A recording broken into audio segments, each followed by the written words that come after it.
শতবর্ষে লালিত কুমিল্লার অবস্থিত শুধু বাংলাদেশ নয়, গোটা পৃথিবীর মাঝে পরিচিত ঐতিহ্যধন্য শিক্ষাপীঠ ভিক্টোরিয়া কলেজের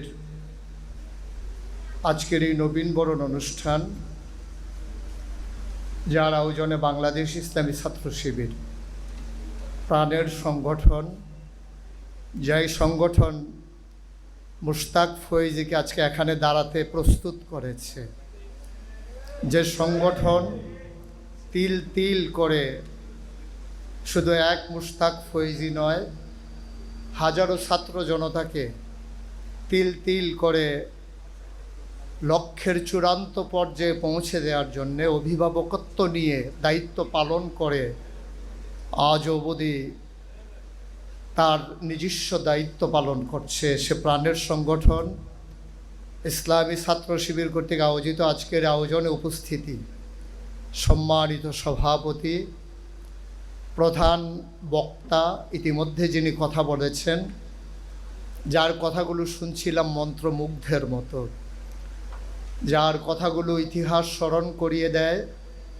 যার কথাগুলো হৃদয়ে আন্দোলন সৃষ্টি করে, যার কথাগুলো স্বপ্নের জগতে নিয়ে স্বপ্নিক মানুষ হিসেবে নিজেদেরকে কাঙ্ক্ষিত মানে পৌঁছে দেওয়ার জন্যে স্বপ্ন দেখতে পছন্দ করে।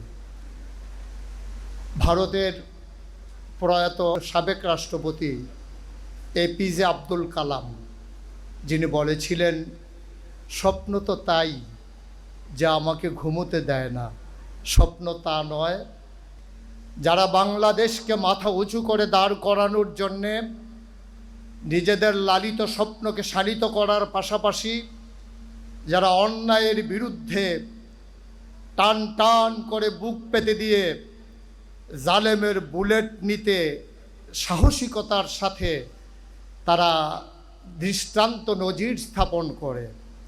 আমি এমন একদল মানুষের সামনে কথা বলছি যারা শুধু এই পৃথিবীর মাঝে বাংলাদেশকে এগিয়ে নিতে চায় না, যারা বাংলাদেশকে একটা কল্যাণ রাষ্ট্রে পরিণত করার জন্যে নিজেকে কল্যাণকর একজন মানুষ হিসেবে প্রতিষ্ঠিত করতে চায়।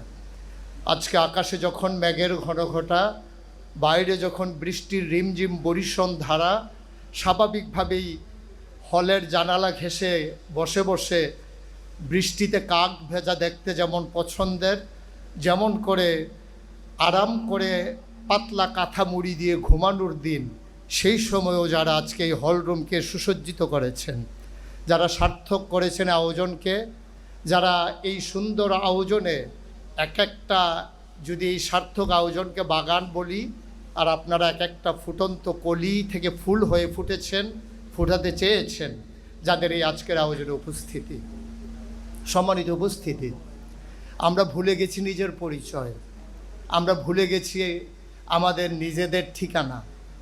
এজন্যে আমি সকল জায়গায় সকলকে স্মরণ করিয়ে দিতে চাই যে আপনি আপনার নিজেকে আয়নার সামনে দাঁড় করিয়ে অন্তত 3টা প্রশ্নের জবাব আপনার নিজ থেকে নিয়ে নেবেন। 1 নম্বরে আমি কে, 2 নম্বরে কে আমাকে পাঠালো, 3 নম্বরে কেন পাঠালো। আমি কে, তার পরিচয় আল্লাহ কোরআনুল কারীমে ১,৫০০ বছর আগে দিয়েছেন। তখনও আমরা মানুষ হইনি, মানুষ বানানোও হয়নি। মানুষ বানাবেন মাত্র যখন চিন্তা করছেন রব্বুল আলামিন ফেরেশতাদেরকে নিয়ে যখন তিনি কনফারেন্স ডাকলেন, তিনি যখন সেমিনারে তার মূল প্রবন্ধ উপস্থাপন করলেন, তিনি সেদিন বলেছিলেন, ইন্নী জাইলুন ফিল আরদে খলিফা। আমি একটা কওম, আমি একটা সম্প্রদায়, আমি একদল মানুষ বানাতে চাই যারা আমার প্রতিনিধি, যারা আমার খলিফা। মানে কি? মানে হচ্ছে আমি যা চাই আমার চাওয়াগুলোকে পাওয়ায় পূর্ণতা দিতে গিয়ে যারা কাজ করবেন, আমি ওই একদল মানুষ বানাতে চাই। ফেরেশতারা বললেন, দরকার নাই, মানুষ বানাবেন তো তারা তো ওই রকমই করবে যেমন করে আগে জিনারা করেছে, মারামারি, কাটাকাটি, ঝগড়া, বিবাদ। কি দরকার মানুষ বানানোর? আমরাই কি যথেষ্ট না আপনাকে ডাকার জন্যে? আল্লাহ বললেন, ইন্নী আলামু মা লা তা'লামুন, আমি যা জানি তোমরা তা জানো না। আজকে নিশ্চয়ই আল্লাহ তাবারক ওয়া তাআলা এই বৃষ্টি স্নাত দিনে আজকে ইশারা করে ফেরেশতাদেরকে দেখাচ্ছেন, ওই হল রুমের দিকে তাকিয়ে দেখো, যে মানুষ বানাতে না করেছিলে তারা ফিতনা ফাসাদ সৃষ্টি করবে বলে আজকে হলরুমে তাকিয়ে দেখো একদল মর্দে মুজাহিদ মানুষ যারা এখনো চেতনালব্ধ, যারা এখনো তারা আগাতে চায় নিজের চেতনাকে শানিত করার জন্যে, এখনো যাদের খেলার বয়স দূর হয়ে যায়নি, এখনো যারা ভাবতে শেখার সময় হয়নি, এখনো যারা নিজেকে বিলিয়ে দেওয়ার সময় হয়নি, তাকিয়ে দেখো সেই নবীনেরা আজকে দীপ্ত শপথ গ্রহণ করছে কেমন করে পৃথিবীকে সুন্দর করে সাজানো যায়। ফেরেশতারা লজ্জায় অবনত হয়ে যান। ফেরেশতারা তখন লজ্জায় যখন অবনত হয়ে যান, তখন আল্লাহ তাবারক ওয়া তাআলা আমাদেরকে লক্ষ্য করে আমাদেরকে দেখিয়ে বলেন, আমি এমন মানুষই বানাতে চেয়েছিলাম যারা আজকে সকল খেলাধুলা, টিভির রং তামাশা আর মোবাইলের স্ক্রিন থেকে নিজেকে সরিয়ে এনে দ্বীনের পথে চলতে চায়, দ্বীনের পথে নিজেকে সাজাতে চায়, রাঙিয়ে তুলতে চায়, দ্বীনের আলোয় আলোকিত করে গোটা বিশ্বকে। আল্লাহ তাবারক ওয়া তাআলা এজন্যই আমাদেরকে বানিয়েছিলেন। তাইলে আমি কে? আমি হচ্ছে আশরাফুল মাখলুকাত, আমি সৃষ্টির সেরা।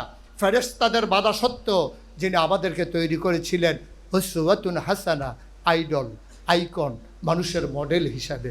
কিন্তু বড়ই পরিতাপের বিষয়, একবিংশ শতাব্দীর সূচনা লগ্নে গোটা বিশ্ব যখন কম্পিউটারাইজড, গোটা বিশ্বকে যখন বলা হচ্ছে গ্লোবাল ভিলেজ, আজকে কুমিল্লা প্রান্তে থেকে হ্যালো বললে যখন আমেরিকাতে শোনা যায়, শুধু দেখা যায় না, শোনা যায় না, দেখাও যায়, সেই জমানায় এসেও আমরা দেখি কোনো কৃষক তার গরুকে পিটিয়ে মারে না।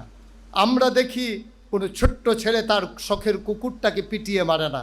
কিন্তু আমরা দেখি এই একবিংশ শতাব্দীর সূচনা লগ্নে ওরা বিশ্বকে যখন বলা হচ্ছে চরম উন্নতির চরম শিখরে আরোহণ করেছে, আমরা দেখেছি খোঁজ রাজধানীতে রাজপথে আমার মানুষ মানুষকে পিটিয়ে হত্যা করেছে।